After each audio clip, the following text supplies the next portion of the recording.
17 years before Pompeii became the world's most famous ashtray, the ground did a violent impression of a nervous chihuahua. In 62 AD, a massive earthquake wrecked the place. The philosopher Seneca even wrote about it, noting that the locals were, quote, used to it. Because living in a tectonically active area just builds character, I suppose. For nearly 2 decades, the warning signs kept coming. Small tremors, wells drying up, strange fumes making the local sheep dizzy. The Romans, with their advanced understanding of engineering and a geological knowledge equivalent to a house cat's, interpreted these omens in the most logical way possible. The gods were grumpy. Specifically, Hercules was probably wrestling a giant underground again. A perfectly reasonable explanation that required absolutely no one to consider moving. So, let's set the scene. August 24th, 79 AD. It's a perfectly normal day in a bustling resort town. The air smells of baking bread, salty sea air, and the industrial-strength fish gut sauce known as garum. Seriously, they made this stuff by fermenting fish intestines in the sun, and its production facilities were right in the middle of town. Urban planning at its finest. People are at the forum haggling. Political graffiti is everywhere. Vote for Gaius Julius Polybius, he bakes good bread, is a real-life example. Citizens are going about their day, completely unaware that the oversized mountain they use as a postcard backdrop is, in geological terms, clearing its throat for a history-making performance. The calm before the pumice, you might say. Around 1 in the afternoon, Vesuvius decided it was done with subtlety. With a bang louder than any sound produced by man, the mountain's top simply vanished.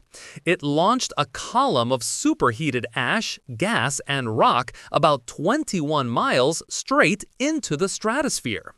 Pliny the Younger, watching from a safe distance across the bay, famously described it as resembling an umbrella pine.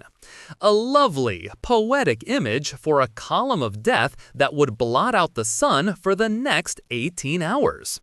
For the first few hours, it wasn't fire and brimstone. It was just rocks. Small, light pumice stones called lapilli started raining down. Annoying, certainly, but not terrifying. Yet. It was just weird enough to be a spectacle, not a catastrophe. This is where humanity's timeless optimism, or perhaps its profound stupidity, kicks in. Do you run for your life, or do you stay and protect your property from a volcano? Many chose to flee, which was the correct answer. Others decided to hunker down. They gathered their families in basements and sturdy-looking rooms, presumably to wait for the rock rain to stop. A terrible plan, considering the lapilli was now accumulating at about 6 inches per hour. Roofs began to groan, then collapse under the weight, causing the first major wave of fatalities.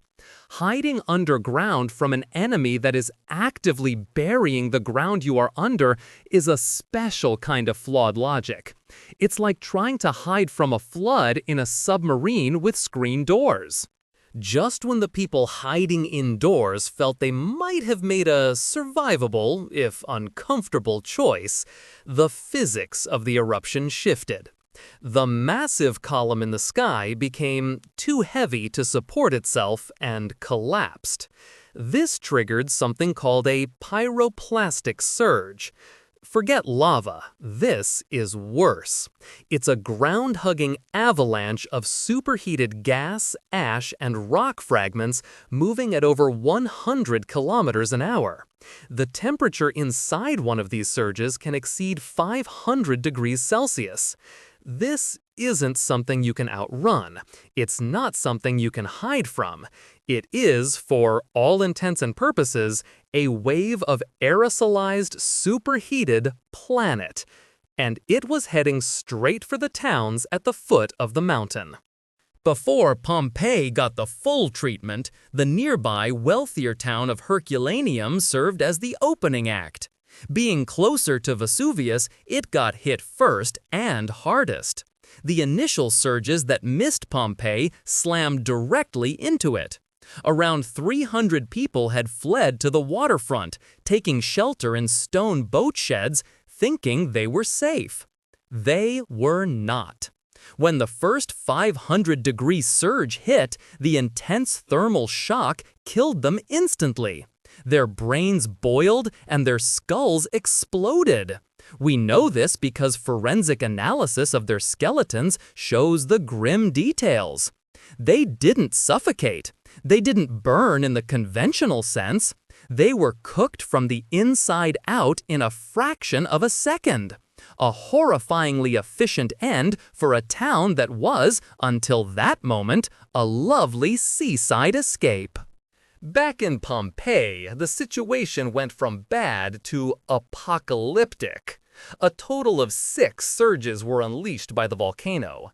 The first few were weak, stopping just outside the city walls. This might have given any remaining survivors a sliver of false hope, the most dangerous thing you can have in a disaster. Then, around 7:30 in the morning on August 25th, the 4th surge came. This was the big one. It was hotter, faster, and bigger, and it swept over the city walls as if they weren't there.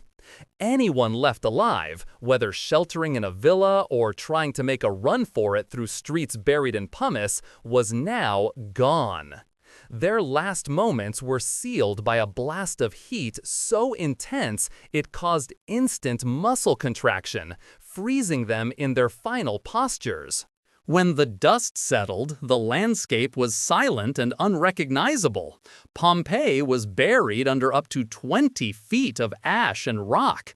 The Emperor Titus, a good guy by Roman emperor standards, organized a relief effort, which sounds noble until you realize it was less of a rescue and more of an officially sanctioned salvage operation. They sent in teams who tunneled through the new landscape to recover marble statues, columns, and any other valuables they could find for the state. After they picked it clean, the site was abandoned. Within a few generations, the exact location of the city was forgotten. It just became a local legend, a lost city called La Civita, buried under vineyards and fields, waiting. Fast forward to the 18th century. Engineers digging a canal accidentally rediscover the city, and for the next 100 years, it's mostly a treasure hunt. But in 1863, an archaeologist named Giuseppe Fiorelli had a stroke of genius. The excavation teams kept finding strange, hollow voids in the hardened ash. Fiorelli realized these were not empty spaces.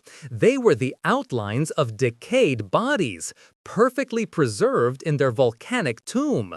He instructed his team to carefully pump these voids full of plaster of Paris before excavating around them.